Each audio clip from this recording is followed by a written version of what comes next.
good morning, good afternoon, good evening. Saan man sulok kayo nga sa mundo? Welcome to my vlog. For today's video guys, lalabas tayo at mamamalengke. Thursday ngayon guys. Gusto ko nang mailigpit. Hindi ko pa magawang maligpit-ligpit yung mga gamit na kailangan itapon. Kasi kailangan ko pang i-check yung iba. At palagi akong ginagahol sa oras. Yung eyeglass ko pala. Kasi minsan guys, may araw na okay yung paningin ko. May araw na biglang labo. Kaya ang solusyon dito, fasting. Iwasan yung mga medyo nakakapangit na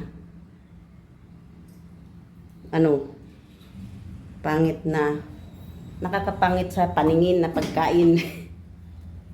Kasi naniniwala ako dyan guys, lalo na kapag inom ako ng tea, parang nagbabago ang paningin ko guys, parang medyo hindi malabo. May nagbabawas ako ng pagkain ba. Parang nagki-cleansing yung paningin ko. Ganon. Ayan, tayo. Naka-tights ako guys, kaso mainit yung tights sa alak ka. Sabi ng anak ko, ang init daw. Yun nga. Wala pa naman akong payong. Hindi ako nakapagdala ng payong. Dito ako sa kabila dadaan. Kasi medyo malilim.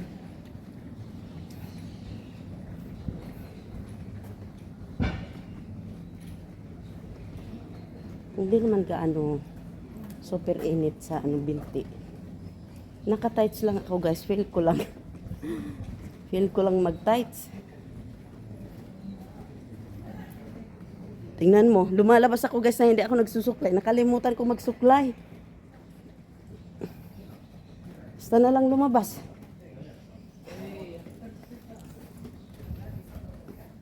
Okay kaya itong buko. Mamaya magkulay na naman ako guys kasi lumabas na naman oh. Yan oh. Saglit guys, ayusin ko yung buko. Lumabas akong hindi nagsusuklay. Umarap na lang sa salamin. Yung dumidikit yung amoy ng pabango ng asawa ko. Tagal-tagal na kasi nun guys. Nakalagay sa ibabaw ng pintuan. Sa CR. Ngayon nung inayos, ayan, binaba nung gumagawa. Tapos ngayon, siniko, bago ako umalis, siniko kung okay ba. Okay nga ang amoy guys. Ang pabango pala guys, kahit ilang years pa yan dyan, ganun pa rin ang amoy niya. Kaya ganun pa rin ang amoy ng pabango.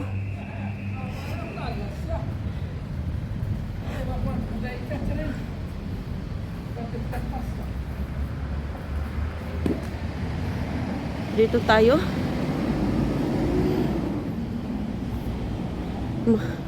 Ano ba yan? Mag-alaw yung kamay ko. Dito nga sa kabila.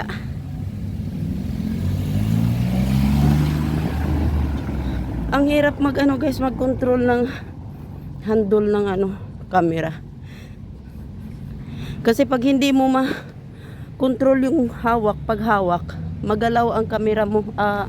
Yung video mo magalaw masyado.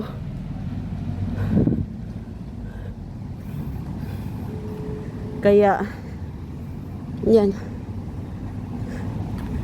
kailangan hawakan mo, kontrolado ang paghawak.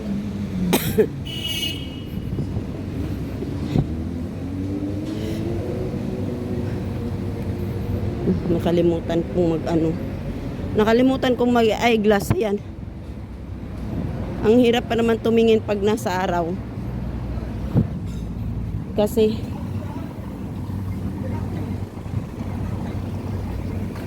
Dito nga ako guys. Dadaan. Kasi dito ako sa ano, pharmacy. Ito sa loob ng pharmacy. Maraming tao.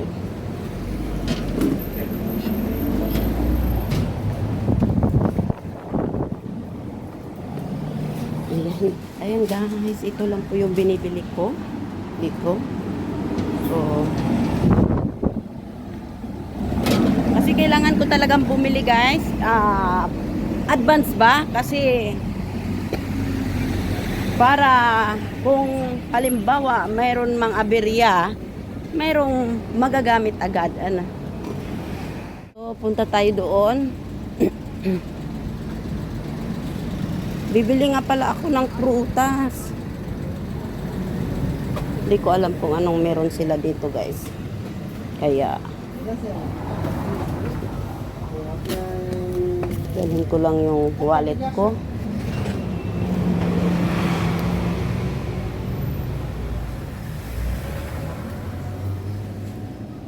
Hindi ko alam kung anong meron. Ano bang meron? Meron silang sitaw. Kaya lang, mahal naman ng... Ay. Ayan, yung ano nila, meron dito. Bago yung ano nila, oh. Bagong bago. Bagong dating ata to.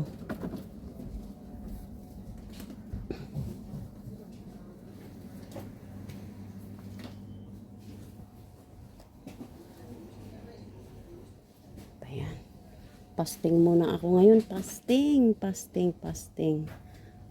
muna ako. Wala silang ano dito. Wala silang ano. Mahirap. Wala sila. Wala.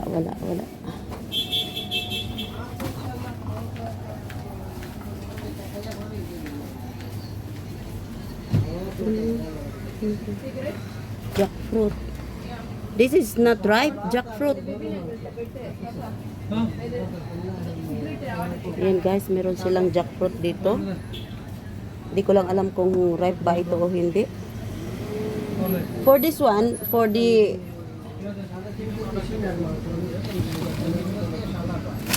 Ayan guys, so, meron silang ano, frozen nga lang. Gugulayin ata to. Jackfruit verde, ewan. Ilang piraso lang naman. Hindi ko alam kung ano ba yung jackfruit nila. Labas muna tayo kasi wala akong nabili. Labas. Mahirap.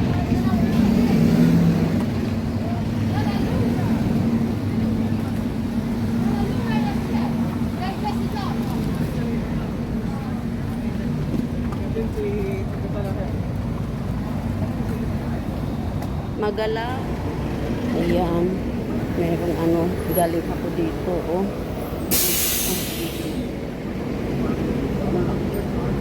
Ikot muna tayo saglit. Iikot lang tayo, iikot lang. Kahit pa paano maano yung katawan ko kasi hindi raw dadating ng maaga yung ano gagawa sa bahay. Yung magpipintura ba sa bahay guys, hindi siya darating daw ng maaga, sabi ng asawa ko. So, labas muna ako, may time pa akong lumabas. Wala pa naman siya. Kasi kapag lumabas ako tapos dumating siya at walang magbubukas sa kanya. Kaya yan. Kaya ganyan, mahirap na wala ako doon.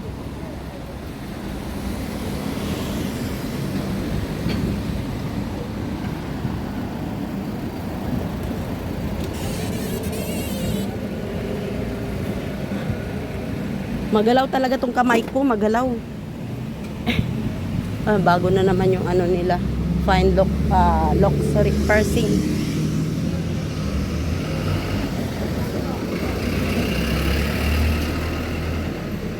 Ano kaya meron dito? Ayan yung bag na ano. Kaya lang gusto ko niyan yung medyo malaki. Ito mo yung mga bag nila. At saka yung belt ng bag. Ayan o, tinitinda na rin nila. Iba't ibang klaseng belt ng bag. Mura na yung ano nila guys, paninda. Sale kasi ngayon guys. Pero ito guys, medyo may kamahalan pa rin.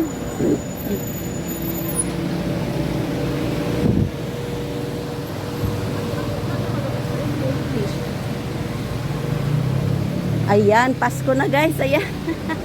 Marami ng ano, balls. Balls sa Christmas tree. Marami na.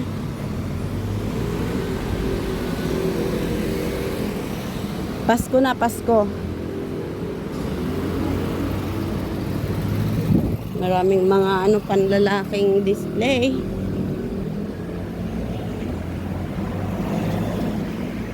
Yung damit niya guys. Good morning.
guys, wala tayong napili dito. Labas uli at pupunta sa kabilang shop. Punta tayo sa kabilang shop at titingin-tingin tayo ng damit.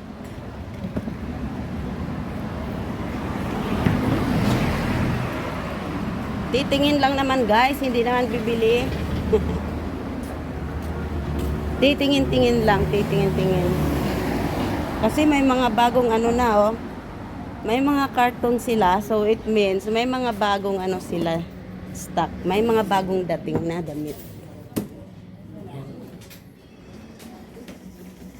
Dito tayo.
magbayad. Nakalimutan ko.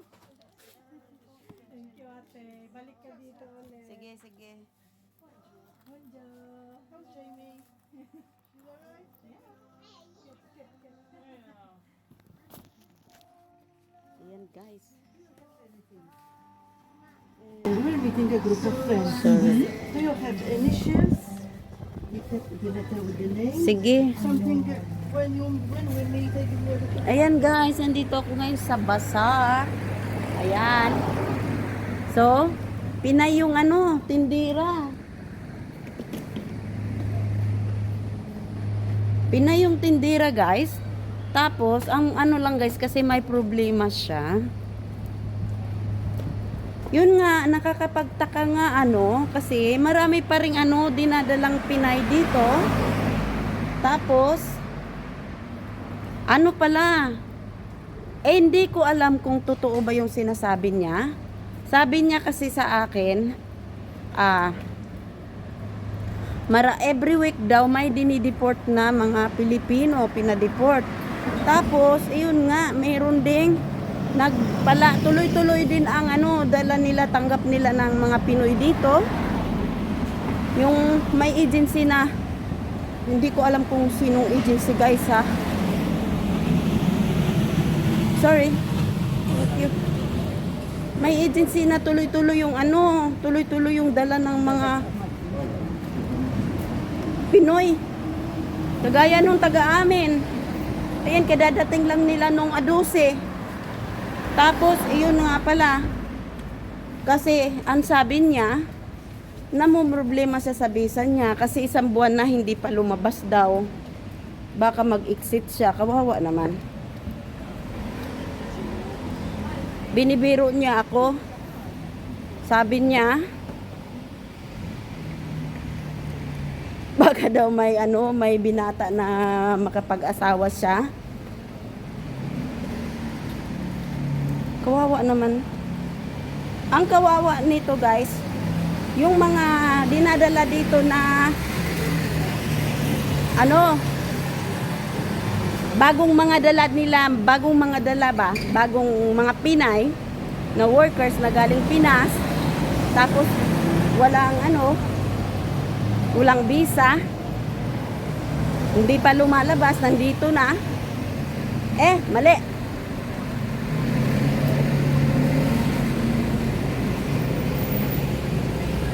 Mali guys, mali. Kasi yung Pinay na nandito na, yung taga-amin, lumabas na ang visa niya. Ito namang tindira dito guys, nag-renew siya ng visa niya. Hanggang ngayon hindi pa lumabas, sabi niya, isang buwan na. Kumpleto naman daw, kahit mayroon daw mga ibang mga Pinoy na nagre-renew din, tapos hindi na pinagbigyan. Kumbaga parang sinasala ngayon yung ibang mga Filipino workers dito na halimbawa. Mamaya na tayo mag-usap guys kasi tatawid ako. Ayan guys. Ayan, nakatawid din. Ayan. Balik tayo sa pinag-uusapan natin guys, nakalimutan ko. Ayun nga pala, ang sabi nung Pinay kanina, marami daw, linggo-linggo, mayroon daw dinideport na mga Pinoy. Kasi, sinasala daw sa taga-gobyerno yung mga Pinoy na nagtatrabaho.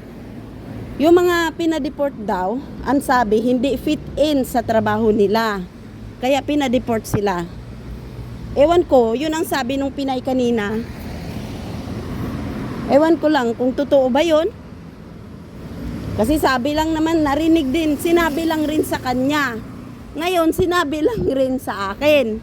Alam mo naman yung yung mga, tawag dito, mga balita-balita, sagap-sagap. Kaya ewan ko kung totoo ba Kaya ayun, siya sa bisan niya na hindi pa dumating, isang buwan na. Ay, maganda ito guys, maganda. Ganda ng damit oh. Oh, di ba? Ito yung maganda oh. Kaya mahirap din.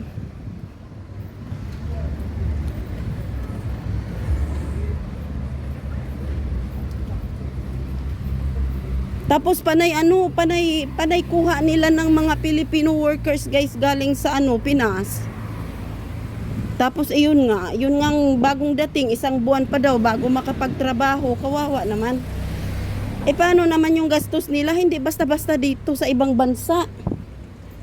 Kala nang nila masarap kasi pakinggan guys na pag nasa Pinas ka, ang sarap pakinggan na nasa ibang bansa ka.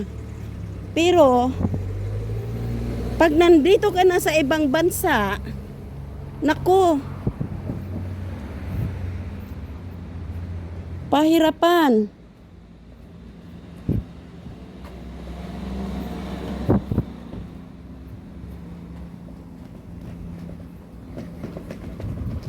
Mabuti at wala pa yung gumagawa nung nagbabakbak ng pintura.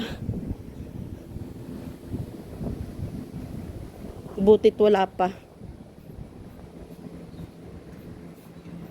Kasi sabi din ng asawa ko mamayang hapon pa daw ang dating. Ayan, di ko nalagyan ng tubig. Mainit na. Mamaya pa daw ang dating. Hindi ko alam kung anong oras, kaya ayan, lumabas muna. Pag hindi ako makalabas, ko guys, magko-cooking. Cooking video na naman ako pag hindi ako makalabas ng kasi lalo na pag nandito siya yung gumagawa.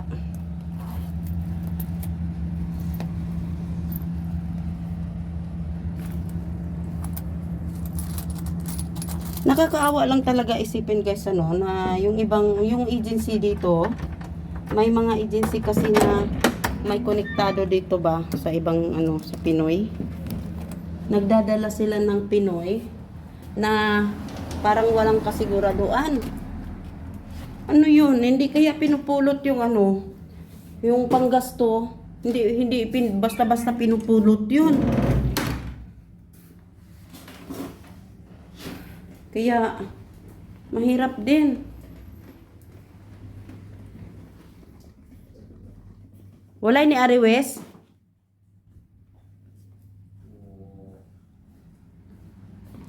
Wala pa ang nagtrabaho? Wala pa mo are? Wala yung nanuktok? Yan. Hindi basta-basta guys, Diyos ko. Kawawa naman. Kawawa ka mo yung na-deport. Yun ang kawawa. Gumagastos, baka mamaya utang pa yung pinangutang pa yung nila, pera nila para lang makapunta dito tapos hindi nakabayad, ayun na-deport. Kawawa.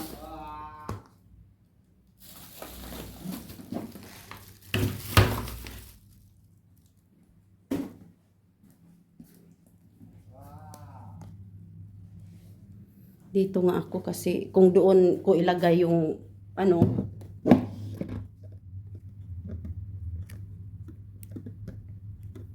yan guys, yung mga pinamili ko. Yan, sadya ko talaga bumili ako nito guys kasi magpo-cooking na naman ako. At para hindi ako mahirapan ba sa camera. Kasi hirap kasi ako sa camera doon pag nagko-cooking ako guys, hirap ako kung saan ko ilagay yung camera ko.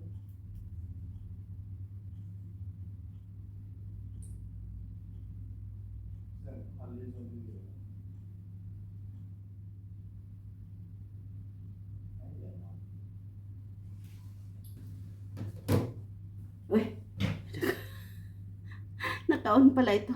Kala ko. Yan guys, ito lang yung binili ko ngayong araw na to. Ayan, clip, bagong clip.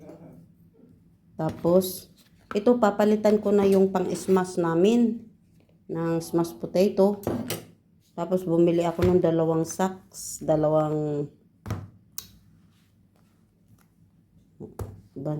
pakite. Tapos, hindi ko alam guys kung matibay ba ito. Yan. Tapos bumili ako ng hub. Di kuryente. Sana maganda ito. Yan.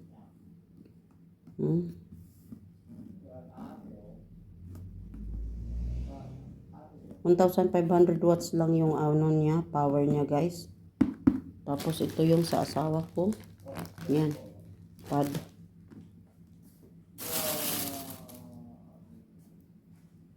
So, yan lang.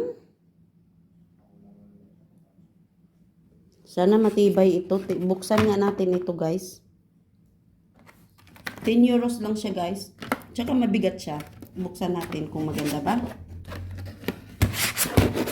Meron ako dyan.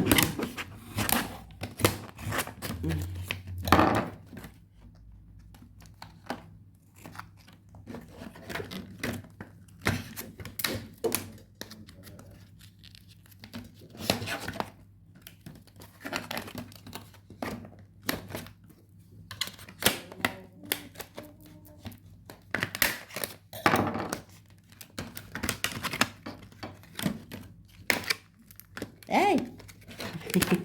Nakakatakot naman. Parang ang ano. Yan. Mabigat din pala siya guys. Ayan o. Makapal siya, makapal. Makapal siya. Yung ano lang guys, yung handle lang niya guys, parang wala akong tiwala. Parang plastic na manipis. Parang hindi mapagkatiwalaan yung handle niya. Pero mabigat siya guys. Makapal. Makabili nga ako nito ng isa pa. Yan o. Ganda. 10 euros lang, okay na. Sulit na ito. Bigat. Mabigat siya. Mabigat. Hindi siya manipis. Matibay. Tapos ito. Ang ayaw ko lang guys, yung plastic na handle. Pero wala ako nakita na purong purong stainless eh. Yan. Kasi yung plastic pangit guys, yung plastic medyo hindi siya malambot ba siyang gamitin.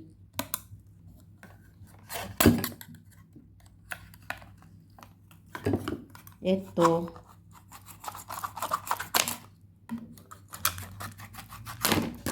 Ayan. Maganda ito kasi direct hindi siya di kagaya ng isa. So, yan lang guys. Tapos ito, masasampulan ko guys kasi magko-cooking na naman ako. Mag-video ako ng cooking. So, sampulan ko to.